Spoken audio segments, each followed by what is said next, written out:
What if being alone is not the same thing as being lonely? What if the moments people fear the most, silence, solitude, and independence, can actually become the doorway to confidence, healing, self-worth, and emotional freedom? In this video, I'm sharing key ideas and personal reflections from The Art of Being a Woman Alone by Florence Falk. This powerful self-discovery and emotional growth book explores how many women struggle with loneliness, identity, emotional dependence, fear of abandonment, and self-worth, and how learning to feel emotionally whole alone can become deeply empowering.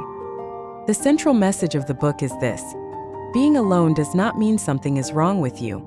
Many people are taught to believe happiness must come from relationships, validation, or constant companionship. But the book explains, emotional wholeness begins when people build a healthy relationship with themselves first.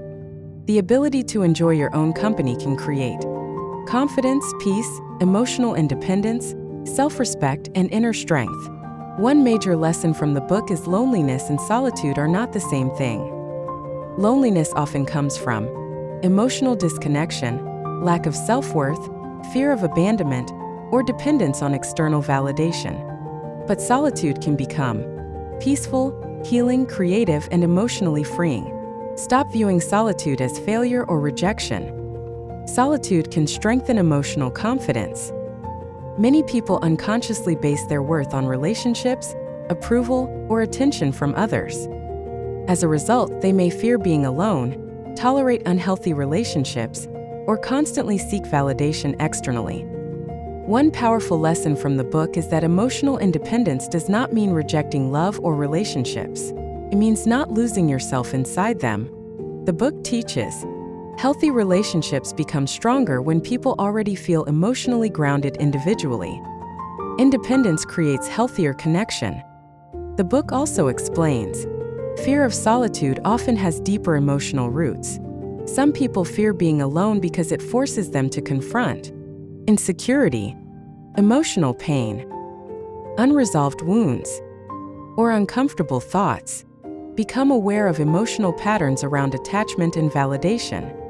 Practice emotional honesty with yourself. Allow solitude to become a space for healing instead of avoidance.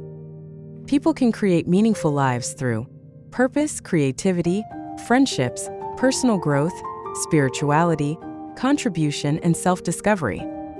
One of the strongest lessons from the book is inner peace grows when people stop running from themselves. This book reminded me that solitude does not have to mean sadness. Sometimes being alone becomes the space where people rediscover their confidence, identity, peace, and emotional strength. The Art of Being a Woman Alone reminds us, the relationship you build with yourself may become one of the most important relationships of your life. If this message resonated with you, comment "I am enough" below as a reminder that your worth does not depend on validation, relationship status, or external approval. Don't forget to like, subscribe, and share this video with someone interested in emotional healing, self-worth, confidence, or personal growth today. Thank you for watching, and I'll see you in the next video.